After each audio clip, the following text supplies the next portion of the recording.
Hello everyone. In the last video, we have talked many things about present value and future value, specifically on the single cash flow. And today, still about the single cash flow, we would like to talk about how to find the unknown variable.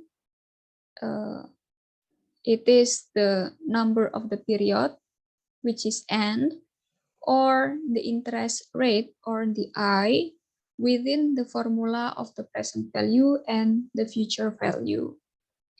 But of course, after this part, you would like to continue to the more complicated about time value of money calculation. It is how if the payment of the cash itself or the receipt of the cash is occurring many times and it is periodically. Okay, but before that, I would like to start with this part. And just like before, I have to make sure that you all know that this topic I show you in the slide is not owned by me, but it is from Dr. Lutfis of UHW Perbana Surabaya. Okay, let's start.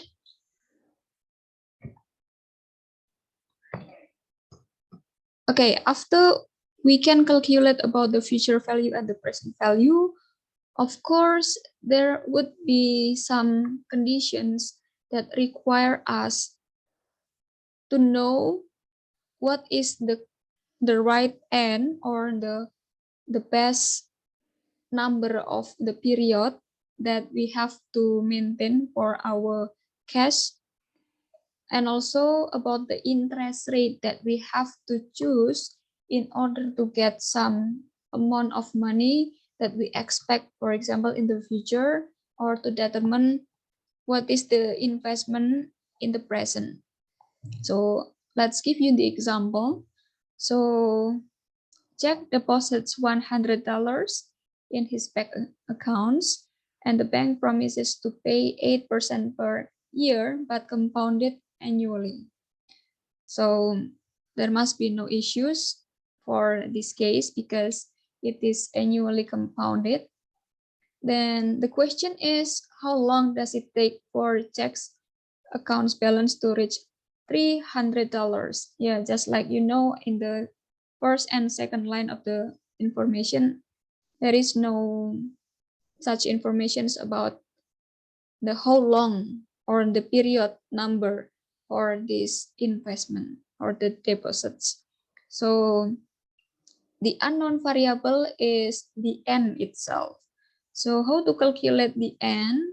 So in case we want to find for the N, the formula is ln in the bracket, the future value divided by the present value, close bracket, and then divided with the learn 1 plus R, or the interest rate itself.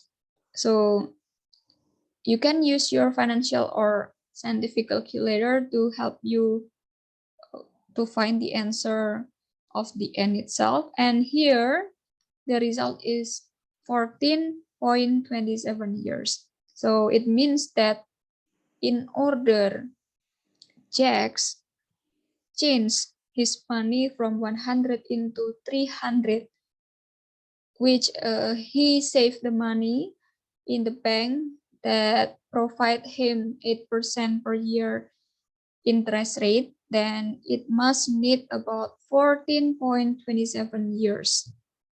Okay, so it must be a long time for Jack to wait for the moment until his money can reach $300. Okay, that's the point. Then let's get to the other questions. Oh, but before that, we can also use the financial calculator, but it can be done easily, just like before. So if you use your financial calculator, you just need to put all the information you have, like the present value. Don't forget to give the minus sign on the box, and then the future value, and then the annual rate percentage, Don't forget to make sure that the compounding is annually. Then you just need to click the period, and then you would like to get the 14.27 years period to save the money on the bank. But how if the unknown variable is not the N, but it is the interest or the R or the I? So let's see this illustration. Jack deposits $100 in his bank account now. At the end of the year 5, Jack received 150. So just like you know, the N is known here, but we have no information about the interest rate. And the only information we have about the interest is that the compounding factor, it must be done by a monthly basis. So the unknown factor is the annual rate itself. So after making the identification of each information we have, so we can elaborate more for the period because it is not compounded annually, but it is monthly. So make sure that you know what is the correct period that we have to use if we want to use the formula to solve this problem. So because we have 5 years and then multiply with 12 months within a year, then it must be 60 months for the end in terms of months. So how to calculate the R? We can use the EAR, or the effective annual rate, in order to help us. So the formula is the future value divided by the present value to the power of 1 divided by N multiplied with M. N times M itself is the 60 months, and then the result must be minus 1 times 12, or the times the M in terms of month. So you can use your calculator, and then this is the result. So we can conclude that in order Jack can change his money from 100 into 150 during 5 years, so he needs to save his money on a bank which over him about $8.14. Sorry, 8.14%. If we use the financial calculator, then it must be as simple as before. So you just need to put all the informations you have, but don't forget about the periods we need to use in terms of month, and then the compounding must be also adjusted into monthly. So you just need to press the rate button, and then you can get the same figure just like the previously calculated by using the calculator. Okay, and we would like to continue to the series of cash flow in terms of how to calculate the future value and the present value. But before, we have to know some important terms in the series of cash flow. So the series of cash flow usually consists of 2 types. The first one is the equal cash flow in each series, but it also can be in the form of uneven or unequal cash flows in each series. So it means that for the equal cash flow, it means like if in terms of annually, then in every year, maybe you put your money about 100 in the year 1, and then in the year 2 is the same for 100 and etc. until the year end. It must be 100 per year. So it is the same number. But how about the uneven or unequal cash flow? Of course, it shows us the different number of cash in every year. So for example, it is year 1, year 1, year 2, year 3, it must be variations of the number. For year 1 is 100, for year 2 is 200, for year 3 is 300, another, with no specific trend for the provision itself. Okay, no provisions for the trend of every year cash flow. So as long as it is unequal every year, so it must be categorized into the second types of the series cash flow. So start from the series of equal cash flow. Let us know that we have to know the term of annuity. So annuity is a finite set of sequential cash flows that have the same value, just like what I have introduced you before. But the annuity itself usually should be noted that the specific feature is the finite. Finite means in bahasa terbatas in terms of time atau waktu. So it means that the annuity usually consists of specific length of time. For example, it's like 5 years. So after the 5 years, there would be no more cash flow series.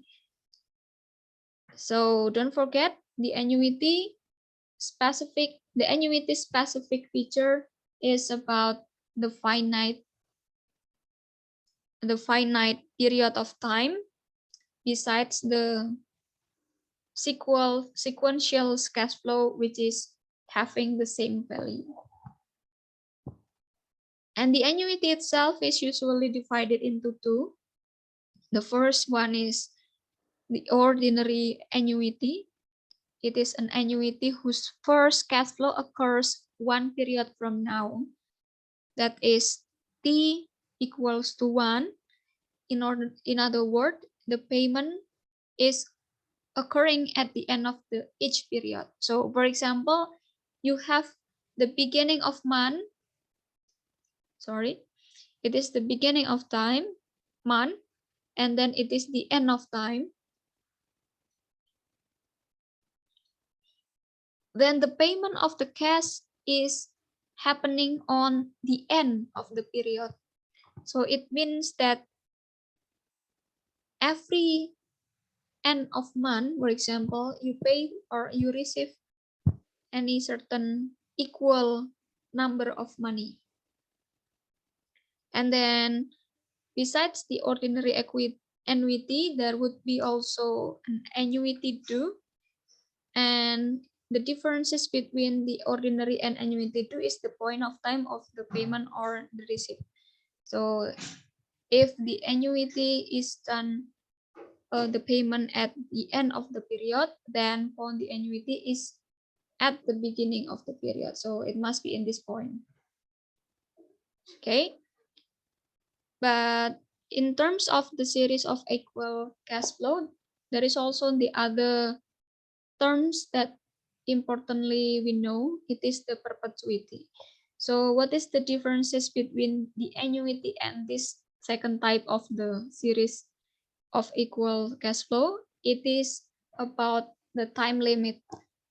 So the specific feature of the perpetuity is the infinite period length for the payment of the cash flow.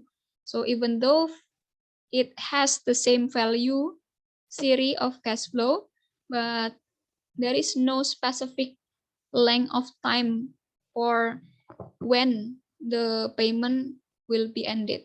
So it can be forever. It assumes forever. Okay, let's start from calculating the future value of an ordinary annuity. So to find the future value of an ordinary annuity, we can calculate the future value of each individual annuity amount and sum the respective future value. So let us take a look on this timeline. So don't forget that annuity is the periodic payment of cash which is the period can be determined at the beginning. It can be monthly, it can be annually, and other. So zero means present condition atau sekarang. Meanwhile, 1 is the period of 1. It can be a month later, 2 months later, and other. And the end period is the maximum length of the period for the annuity itself. For example, is 5 years, just like I have mentioned before. So what have to do with this kind of informations to determine the future value? We just need to calculate each of the future value in each point of time. So because we want to know the future value, it means n is the time points when we calculate them. So we just need to find for the future value of the period n minus 1, and then in the period of 1, and you need to sum all of the results of the future value calculations. But we can make it simplified to a formula like here. So the future value for the ordinary annuity equals to annuity, the annuity or the single payment in each of the period points, and then multiply with 1 plus r or the I to the power of n, the period, minus 1 divided by r. Okay, so it must be a simple one to calculate by using the formula, even though you use your physical calculator. So let's see these illustrations. So Matt Bondan decides to save $100 each month starting from 1 month from today, and his saving is expected to generate an annualized return of 12% compounded on a monthly basis. So don't forget that here we have to make some adjustment to calculate. The question is, what will Matt Bondan's accounts balance be at end of the year 10? So the end must be 10. So let's identify the information we have. So because we use the monthly saving basis, so it has to be calculated for the new period in terms of month. So it is 10 years multiplied with 12 equals to 120. Meanwhile, for the interest rate must be adjusted as well. So because the annual interest is 12%, you need to divide them into monthly basis. So every month, the percentage of the interest rate must be 1%. So you just need to put to your financial calculator or your scientific calculator for the formula of the future value, and you can see your answer must be $23.004. So it means the future value of all single payments in every year must be this number. Okay, you can check it with your calculator. Sorry, I think that it must be not in terms of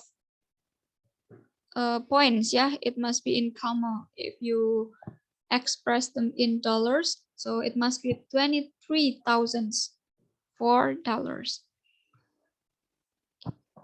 Using your financial calculator, the differences with the single cash flow is which column that you have to fill the informations. So for the present value, it must be blank. Why? Since we do the payments in terms of periodically. So we just need to use the cell for the payment itself. So the payment express as the amount of money that we pay periodically in equal terms. And then because the future value is the one that we find for, so let it blank and continue to the annual rate. But don't forget to change the periods into monthly, so it must be 120 months, and the compounding factor must be changed into monthly. And after you put all the information we have, press the FV, and then you would like to get the same answer just like your physical calculator done. But how if we use the formula to find for the present value of the ordinary annuity? So it must be no such a complicated issue, because we have a simple formula to find the answer. So this is the formula. The present value equals to the payment or the annuity in each period, and then multiply with 1 minus 1 plus r to the power of minus n divided by r. So it is like the opposites of the previous formula to find for the future value. The other illustration is like this. So Jamila just bought an apartment today, and to pay off the mortgage loan, Jamila has to pay $2,000 per month for next 10 years. And the payment should be done at the end of each month. So it must be a monthly basis. Don't forget and stay notice if this kind of information is provided to you. The annualized interest rate is 6%. And the question is, what is the present value of all the payment for the mortgage of Jamila? So don't forget to identify the monthly basis information. So it must be 120 for the periods in term of month, and 0.5 or a half percent for the periodic interest rate or monthly interest rate. And then put them in your present value formula, and this answer can be found. I think the same if you want to use the financial calculator in your own cell. So you just need to put the payment and then the annual rate, the periods, and make sure the correct compounding factors, and then press the PV as the factor that you want to find for, and the answer is the same like before. It is 180,146.91. Okay, I hope that there must be no difficulty to find for the answer if you use your application. Okay, but now how if we want to put an effort to calculate the future value of an annuity due? Don't forget, the annuity due is the annuity that the series of the payment is done in every beginning of the period. So not like the ordinary annuity, which is in the end of the period for the payment. But here, there must be some effects in calculating the period or the annuity due itself. But if we apply them on the formula, I think that there is no such a complicated issue. So the differences between the previous FV is just we need to put the 1 plus R to the formula that previously it is not needed. Let's see this illustration. Just like the previous questions, but here the question is, what will Matt Bunden's accounts balance at the end of year 10? So the timeline must be calculating by using the 10 years to determine what is the future value of the annuity due. It is the monthly basis of the period, and then the periodic interest rate is adjusted to by becoming 1%. And don't forget to put the 1 plus the interest rate at the end of the formula, and the result must be $23,234. I think the same for the calculator. The difference is only in here. So if you use the annuity too, then the mode of the payment itself, it must be adjusted not on the end, and also it is a default setting usually by pressing the end, and then you must change them to the beginning mode. Okay, but the other information that you have to put on your blank space, I think that it is the same like the future value of the ordinary annuity. Now the present value is also the same. The differences of the ordinary annuity present value formula with this one is previously there is no 1 plus R for the formula, and then here it is needed to determine the present value. And then this is the same illustrations like for the information is the same like before, but you just need to add the calculation with 1 plus a half%, and this is the result. It is in 1000.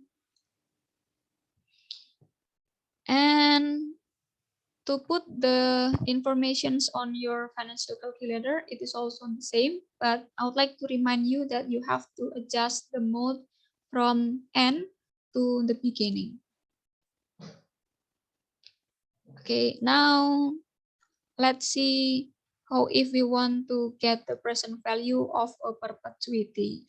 I hope that you still remember perpetuity concept is. So perpetuity is when the payment period is infinite. So there is no limit for the time period. So it must be assumed from the beginning, it must be forever being paid.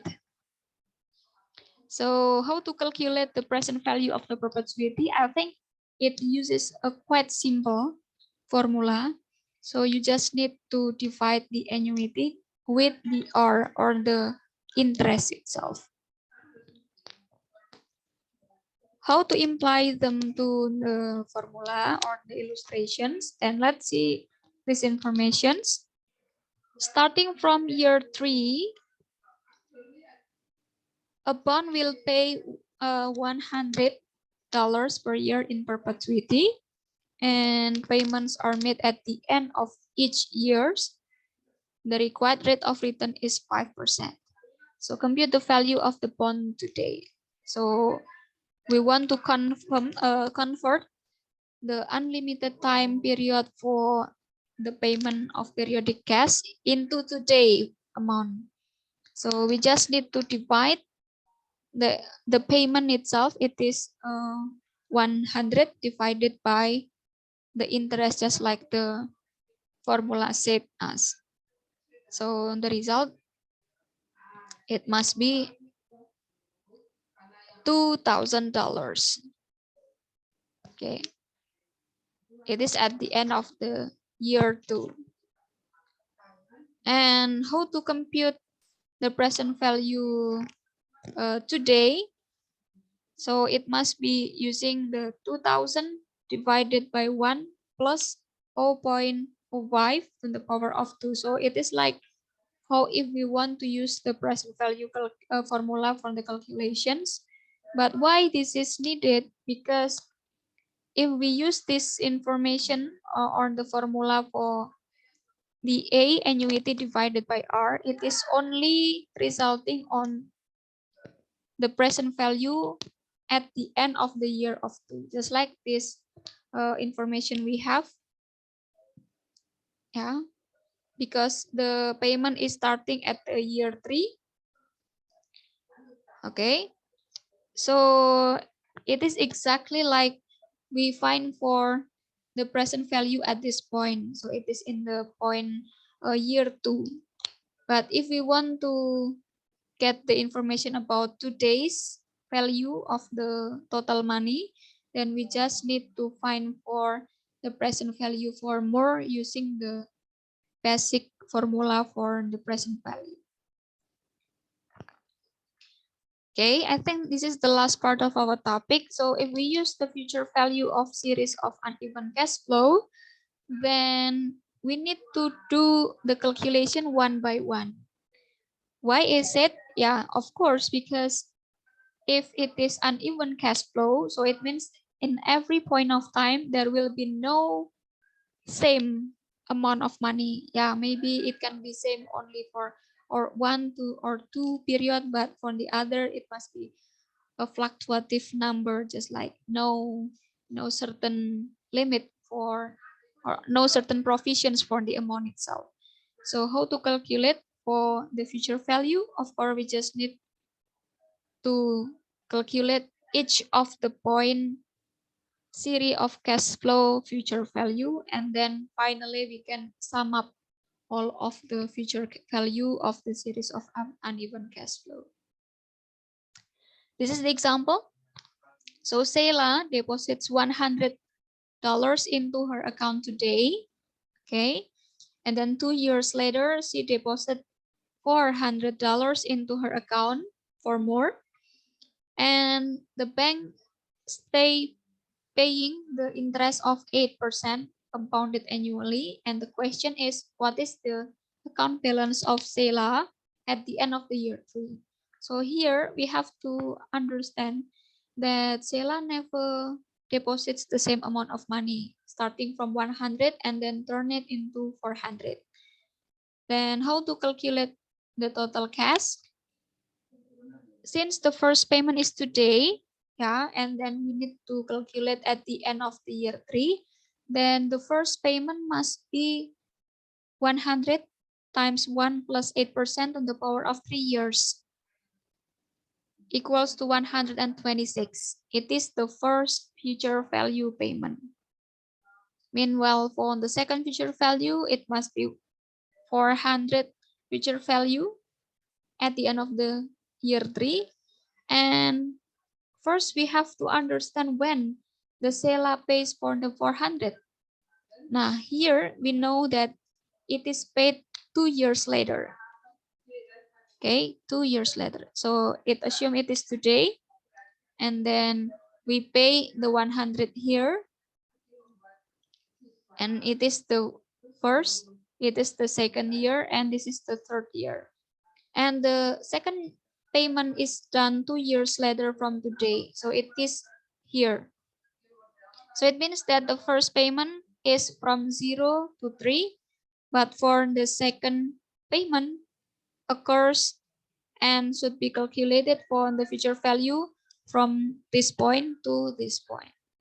That's why the power for the second payment is not 3 or 2, but it is 1, because the year 2 to the year 3 is 1 year, and this is the result. And the total future value is like all the sum up of this information we have. It is 564 for the final future value in total that Sela has during the for all the periods until the year 3. And I think the same for the present value. I hope you can try with your physical calculator how to calculate this present value of the series of uneven cash flow. So basically or principally, you just need to calculate each of the payment present value, and then at the end you have to sum up all of the amount. Okay, that's all for this second part of the time value of money. I hope that you get the points of the concept specifically on the series of cash flow calculations of the future value and present value. Thank you.